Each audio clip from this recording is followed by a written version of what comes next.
Welcome to Rashmi's रसोई। आपण नेहमीच मच्छीची गाबोळी किंवा मच्छीचं अंड आणलं तर बॉईल करून फ्राय करत असतो, पण आज मी तुम्हाला अगदी वेगळ्या पद्धतीने वाम मच्छीची गाबोळी किंवा वाम मच्छीचं अंड्याच्या वड्या कशा बनवायच्या ही रेसिपी दाखवणार आहे। त्यासाठी हा व्हिडिओ तुम्ही शेवटपर्यंत बघा आणि माझ्या चॅनलला लाईक, शेअर आणि सबस्क्राइब करा।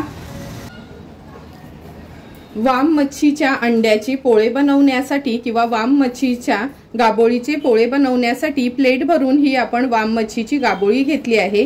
2 कांदे असे लांबडे चिरून घेतले आहेत, 2 हिरव्या मिरच्या देखील चिरून घेतल्या आहेत, 2 टेबलस्पून आलं लसूण क्रश आहे, मूठभर कोथिंबीर, 2 अंडी वापरणार आहोत किंवा गरजेप्रमाणे आपण 1 किंवा 2 अंडी अशी यूज करणार आहोत, अर्धा चमचा हळद, 1 चमचा घरचा आगरी कोळी मसाला आणि चवीप्रमाणे मीठ वापरणार आहोत। सर्वात आधी ह्या बोल मध्ये आपण हे 2 कांदे जे लांबडे असे चिरून घेतलेले म्हणजे कांदा भजी करायला घेतो ना सेम तसेच काढून घेऊया।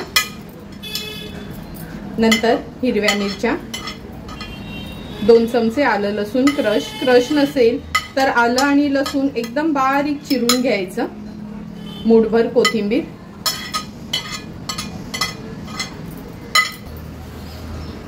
चवीप्रमाणे मीठ ऍड करायचे, अर्धा चमचा हळद, 1 चमचा आपला हा घरचा आगरी कोळी मसाला आहे। सुरुवातीला हे सर्व इन्ग्रेडियंट्स व्यवस्थित न असे हाताने आपण एकजीव करून घेऊया, म्हणजे कांदा पण थोडा सेपरेट होईल। व्यवस्थित कांदा आपण मिक्स करून घेतला की ही वांबीची गाबोळी आहे ती ऍड करूया। ही वांबीची गाबोळी ना मी आपल्या पीठ चाळायच्या चाळणीवर ठेवून धुवून घेतली होती, म्हणजे व्यवस्थित धुता पण येते आणि त्यातलं पाणी पण निघून जातं। आता सुरुवातीला एकच अंड आपण फोडून घेणार आहोत। अगोदर हे सर्व मिक्सचर आपण व्यवस्थित मिक्स करून घेऊया आणि गरज लागली तरच दुसरं अंड आपल्याला फोडायचं आहे त्याच्यात। हे बघा, हे बॅटर आपण मिक्स केल्यावर 1 अंडच पुरेसं आहे, कारण का त्याची कन्सिस्टन्सी बघा, आपल्याला तव्यामध्ये हे बॅटर असं सोडताना इझिली पडलं जाईल म्हणून। आता लगेचच आपण ह्याचे पोळे करायला घेऊया। गॅसवर आपण हा छोटासा पॅन ठेवला आहे, ह्याच्यामध्ये थोडंसं तेल घालूया, तेलाने व्यवस्थित ग्रीस करून घ्यायचं आहे हा पॅन। पॅन ऑलरेडी आपण तापूनच घेतला होता।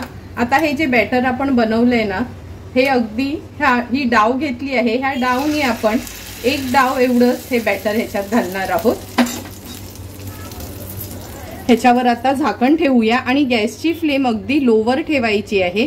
व्यवस्थित हे पोळे किंवा ह्या वड्या आपण शिजवून घेणार आहोत। 1.5 ते 2 मिनिटं झालेत लो फ्लेमवर ही वडी आपण शिजत ठेवलेली। झाकण काढून बघूया। हे बघा, झाकण काढल्यावर तुम्हाला दिसेल साईडनी कसं तेल सुटलं आहे आणि जवळपास ही वडी खालच्या बाजूनी झाली हे आपल्याला बघूनच कळते।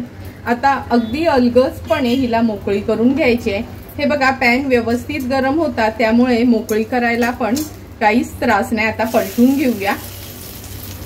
पलटून झाली का हे बघा, बघूनच तुम्हाला कळेल मागची बाजू अगदी व्यवस्थित झाली आहे।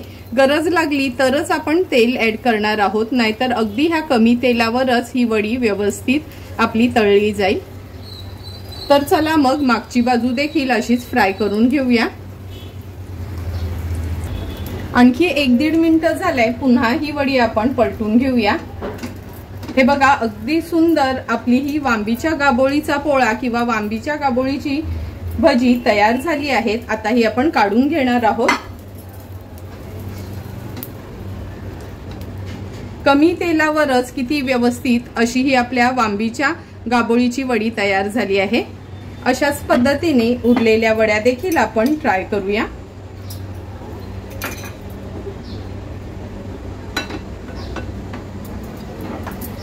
अशाच पद्धतीने उरलेल्या वड्या देखील मी बनवून घेते।